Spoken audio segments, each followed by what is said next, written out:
Hello, Empowered Woman. Welcome to this episode of the Empowered Woman podcast, where I'll be talking about the love languages. Do you know your love language? And is your self-love tank on empty? I'll be sharing how, much like the Enneagram, digging deeper into your love language can be a great self-awareness tool so that you can nurture yourself. And remind you that this is exactly what I'll be teaching more in my upcoming virtual event, the Empowered Woman Workshop, Overcoming Insecurities in Uncertain Times, later this week, July 30th at 2:30 p.m. Mountain Time. If you haven't registered yet, what are you waiting for? And just like past events, I'll be giving away prizes to whoever brings a friend. Let's get to it.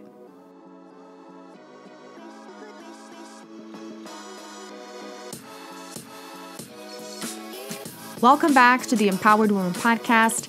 This is a place for you to learn from inspiring women how to empower yourself through self-love, stop people-pleasing, become your own support system, and put yourself first for once. I'm so glad that you're here. My name is Martaspirk. I'm your host, triplet mom, woman empowerment coach, and all things motivation extraordinaire. Welcome again, and let's dive into today's episode.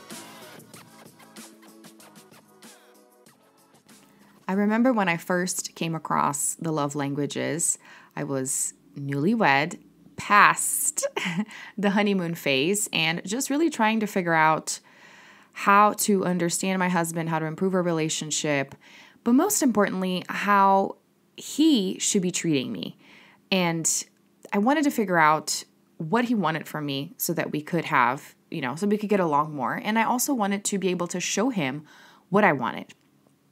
And this is what I've been realizing lately, and the reason why I'm bringing the love languages into my coaching and how it's been so revolutionary for myself is that we usually use these kinds of things to improve our relationships, mostly because we want people to know how we want to be treated and so that they can treat us better. And of course, we're going to do the same for them.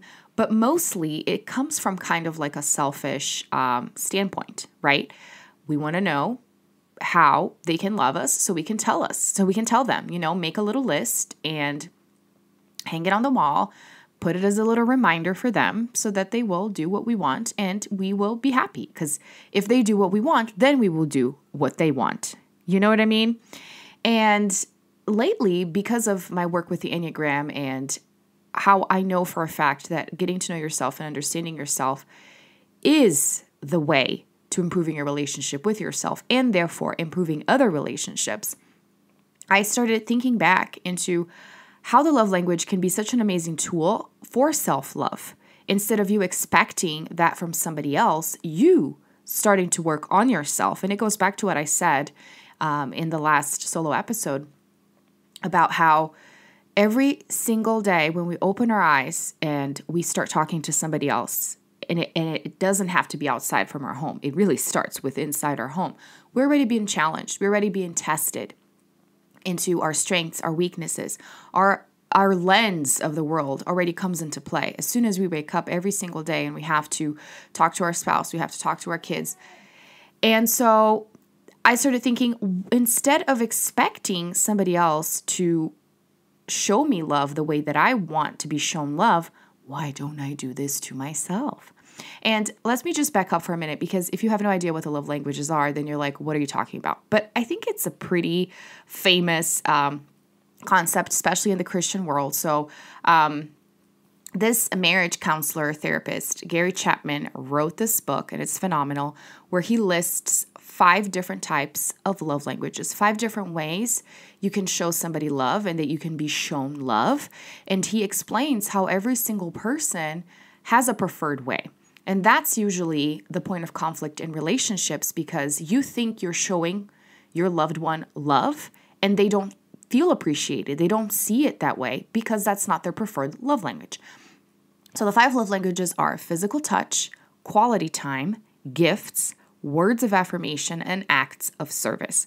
When I first took the quiz and read the book, and I actually have the book in Portuguese, a friend of mine gave it to me before I moved away and got married and moved away. And when I took the quiz, it was pretty obvious to me that my first love language is words of affirmation. Usually it goes kind of like by sequence, very preferred one, and then the next one, totally gifts for me, the next one. And for my husband, it's acts of service. And it's so interesting because the same type of realizations that I've had with understanding his Enneagram type and my Enneagram type come into play with the love languages too. He likes being recognized, but he wants things done. If you do it, then he's happy. He likes, cooking, cleaning, organizing, and that's what he does for me too. But for me, I prefer to be recognized with words. And especially looking back into all the work that I've done in the last 4 years, teaching women how to validate themselves and recognize themselves, that makes so much sense because this is what I want for me. And this is what, everybody wants. It's really, really something that helps somebody feel appreciated is when you tell them that. But for some people, it's not what makes them feel the most loved. It's great, but it's not their preferred way. And to me, it is. And it's so interesting that I ended up, doing the work that I do because it's really the language that I prefer and that I would say most women prefer. And of course, I don't want to overgeneralize it here, but I would love to hear your take on this actually. So do get in touch with me if you listen to this episode on social media or just shoot me an email at martaspirk@gmail.com. I would love to know, as a woman, is your preferred language the words of affirmation, the love language? And I can link the quiz here in the show notes for you to take the test and let me know. And so let me dive a little bit deeper into this. So, okay, learn your love language so that you can start applying that to yourself. But first, let's look into the grand scheme of things and of relationships. So even when you think, okay, let me apply this to myself, and you think, okay, self-care, self-love, I need to go get a pedicure. I need to allow myself some time to take a nap, do something on my own. And this could fall into the category of quality time. But let's imagine your love language is not quality time. And I can speak this for experience that I fill my love tank. And this is one of the expressions that the author uses that I think is just so genius, that you feel your best when your love tank is on full. Except if you're constantly expecting on someone to fill your tank, it could get really disappointing. Why not do that for yourself? So you think you're getting that time in for yourself, but you're still not feeling loved. You're still not really feeling great.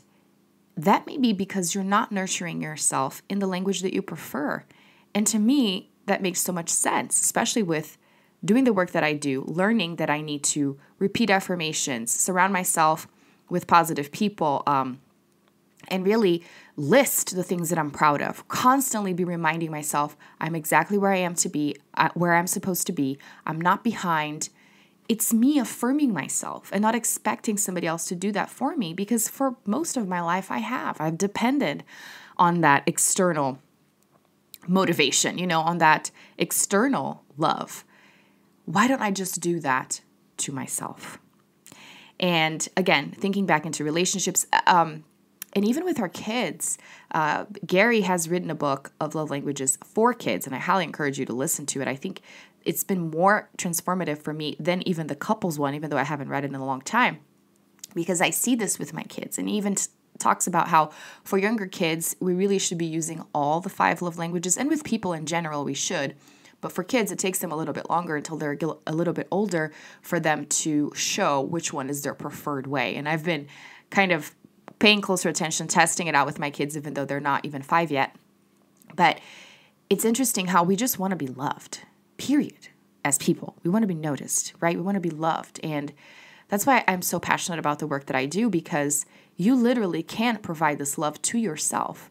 And that does not mean that you don't need people in your life. You do, but you're not going to be dependent on that, which means you're not going to have high expectations, and you're not going to get disappointed as easily. You're still going to get disappointed, of course, but you're able to pick yourself up, understanding that people are flawed and they're having their own issues, and maybe they can't even express love to you in your preferred love language, even if they know it, because their tank is not on full.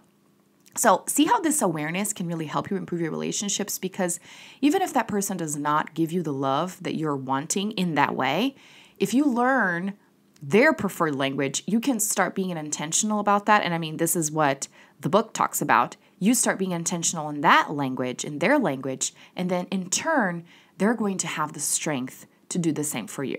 But it really starts with you, not because you're going to completely sacrifice yourself.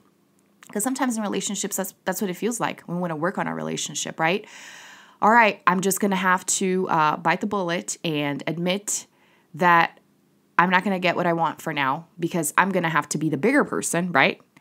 And start this so that in return, once they feel loved, they can do this back to me. But wait a second. It's not that you're going to be sacrificing yourself and biting the bullet, because if you are already nurturing yourself to begin with, you're not at a loss. You're not lacking anything. You're just operating out of the space of love.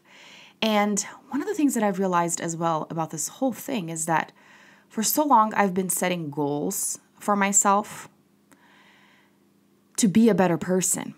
And I've been realizing that I don't need to be a better person. And that's why goals have been kind of tricky to me, because I'm such an overachiever and so goal-oriented.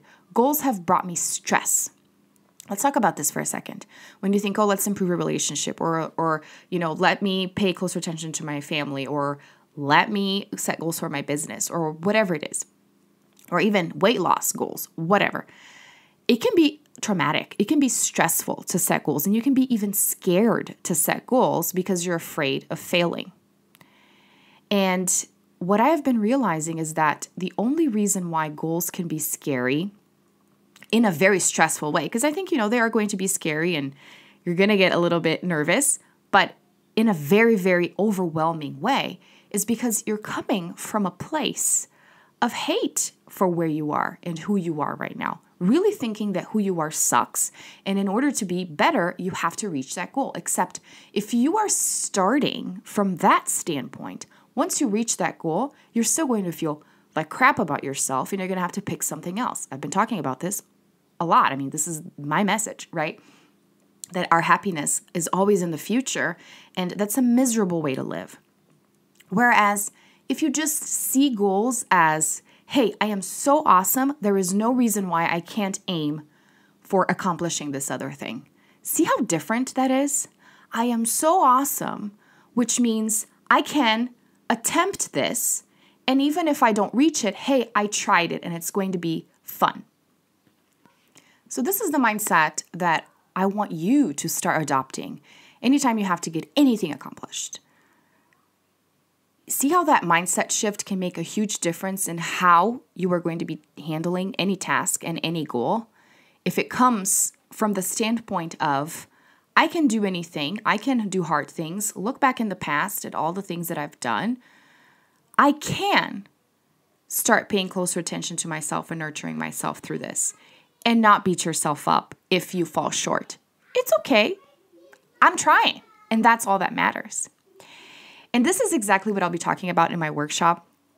Isn't this such an interesting topic? I've been doing Facebook Lives on my personal page, and so many people have commented saying, I love the love languages. This is such a different way of looking at it. And I'm so proud of having this idea and of rounding up a bunch of women so that we can discuss this and really start understanding how you can do this to yourself. Because it's an interesting concept, right? Okay, so you use your love language to love yourself. How?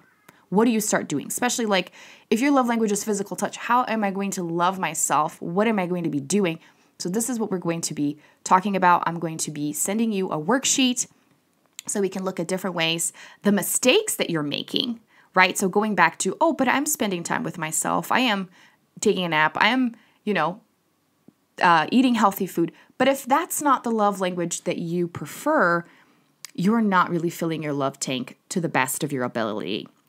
So let's look at the mistakes that you've been making, and let's talk about the things that you can start doing. And especially since I'm going to be using the breakout rooms in Zoom, women are going to be giving each other different ideas and talking about the mistakes that they're making. It's going to be so enlightening. I am so excited about it. So if you're free in a couple days, so Thursday, July 30th at 2:30 p.m. Mountain Time, just join us, okay? Register. The link is in the show notes, but just go to my website, martaspirk.com.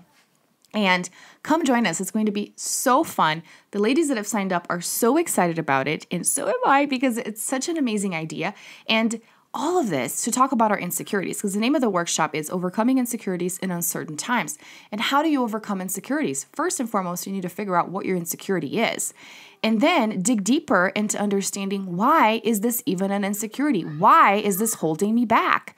And most likely it has to do with your personality type, obviously, but also with you not nurturing yourself and your love tank not being full, being on empty, because you're expecting other people to fill it up for you.